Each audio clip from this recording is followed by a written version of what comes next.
Churchill famously thought that the worst thing about Hitler was his speeches went on, it was so boring because they made them listen to him, and Churchill never spoke for longer than sort of 20, 25 minutes.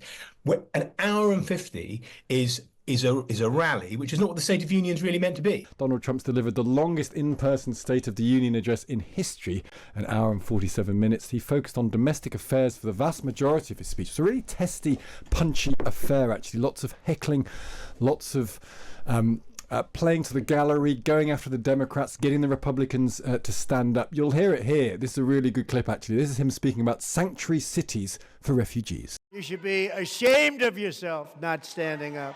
You should be ashamed of yourself. That is why I'm also asking you to end deadly sanctuary cities that protect the criminals and enact serious penalties for public officials who block the removal of criminal aliens. In many cases, drug lords, murderers all over our country, they're blocking the removal of these people out of our country, and you should be ashamed of yourself.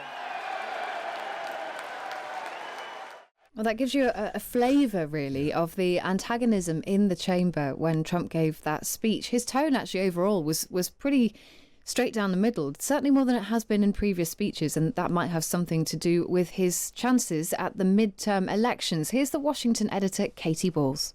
I think the big focuses that he was trying to focus on were the economy and immigration, and trying to draw lines against the Democrats in an unfavourable fashion. I think it really set out the battleground ahead of the elections later this year. It went on for an incredible amount of time, an hour and 47 minutes, although I have to say a significant amount of that was standing up, chanting and clapping. He stopped for applause a number of times during the speech that he was giving. Edwina, what do we make of this? Because as Katie Ball says, he's in a bit of a tricky position. A lot of this was dedicated to talking about domestic policies, trying to ensure that people know that he is also focusing on that, not just on international affairs. But do you think people will listen? I think Americans are listening quite carefully, and I think they're judging him. If you look at his approval ratings, there's been a steady decline.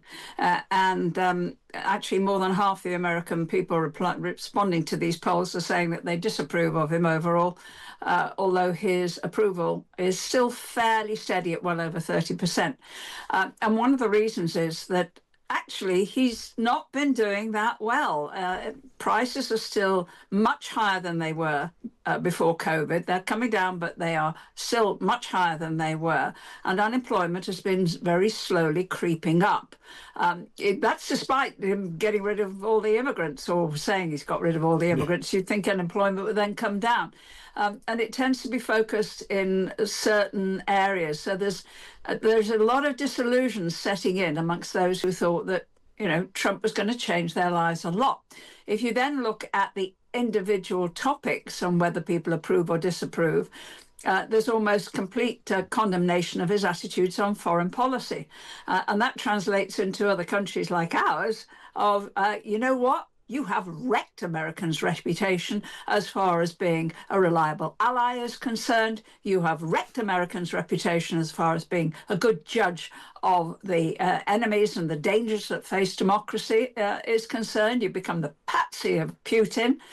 You will notice I'm wearing my Ukrainian lanyard We know today. where you stand on this subject, Edwina. Absolutely. And that means that America is not trusted, is not seen as a reliable ally, is not even seen as a reliable enemy any longer. So he's done a lot of damage. He's got midterms coming up later this year in the autumn, and it isn't looking good for Republicans. Those that are allying themselves with Trump and doing a lot of that shouting and stamping and yelling could just find that if there's a strong Democrat candidate against them, that they will actually lose. Giles, as Edwina says, there are big problems for the Trump administration, but there is no denying that he is an effective communicator. He used incredible language in this speech, some of it actually quite disturbing. He often invoked, the idea of blood. He was talking about blood running down the aisle of a helicopter. He talked about blood when he was talking about people being attacked by immigrants to the country. It was a very visual speech. He is still, one of those politicians that whether people like him or not, they do want to listen to him. He obviously thinks they want to listen to him, otherwise he wouldn't have spoken for an hour and 50 minutes. And I don't know whether anyone's brought this up, and I know the moment you mention Hitler, you lose the argument. I assume you have brought it up. But Hitler's average speech from the beginnings of the Munich Putsch all the way through to the end of the war was about an hour and 50. It's between an hour and a half and 2. And Churchill famously thought that the worst thing about Hitler was his speeches went on, it was so boring because they made them listen to him. And Churchill never spoke for longer than sort of 20, 25 minutes. An hour and 50 is a rally, which is not what the State of Union's really meant to be. I mean, he did it in his rallies. And that's when you assume they want to hear and will listen to anything. For me, an hour and 50, that's why I don't go to the theatre. And that's like Things by Tom Stoppard. That's a long, long time. And so, yes, some of the language, the blood thing was like, as a restaurant critic, the bit when he's shouting chicken, beef, fruit. I mean, that was just baffling. That's very much like whatever bread and circuses, isn't it? And the bread, cheese, fruit, they're these ascending tricolons a little bit, this Kinderkirche Kufa stuff. And like, it's compelling, but it suggests stasis. It doesn't suggest he's going to persuade anyone new. It suggests that he's yodeling out the things that he wants them to hear. When he said, I was last night watching Queen's Park Rangers lose 5-0 to Southampton, And when Trump said, stand up if you think that, I just thought we all sing "Stand Up If You Hate Chelsea." Yeah, one stands up. It's that basic. And there were senators standing for this thing, and he's making them stand. I don't know. And it's all sort of hyperbole. I do, as you know. I do think, yes, I do kind of rate his communicating. I think it's sort of, I'm amused by the digressions and the rambles. There wasn't as much of that this time. I do think that suggests a sort of confidence, and he leans on the mic, and that thing where he repeats everything. There's going to be a lot of people. People are saying a lot of people. I'm compelled by it. So he communicates all right, but it feels like death throes a bit. That's so interesting. The thing I think is hucksterism is a real grand American tradition, and that's that sort of homely leaning to one side. I thought the stuff around, because I was listening to all of it, because it started as we're coming into work this morning. The immigration stuff struck me that I think you're right, Giles, and Kate said this as well, that there's it's not quite panic, but it's deep concern that the thing that he was elected on was immigration. People largely supported him, and yet the ICE things have gone terribly.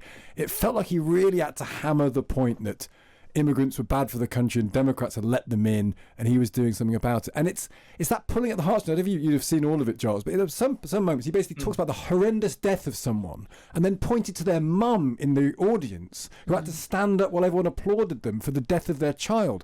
And there was like 5 or 6 in a row of those. It was they did it with Charlie Kirk's wife. Yeah, and they all started shouting Charlie, Charlie, Charlie.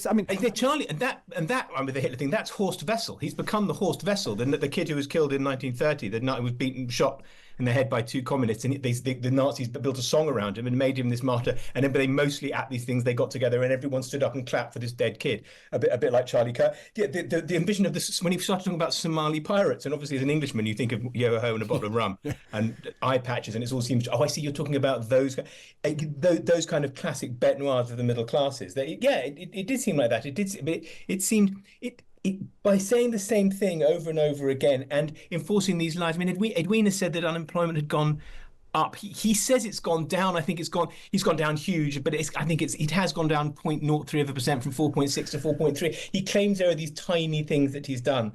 But it's peculiar. I think he's lost it. I think the fact he wasn't digressing as much as he used to, he's lost that kind of Eddie Izzard fleck of genius he used to have, and is just sticking to the basics.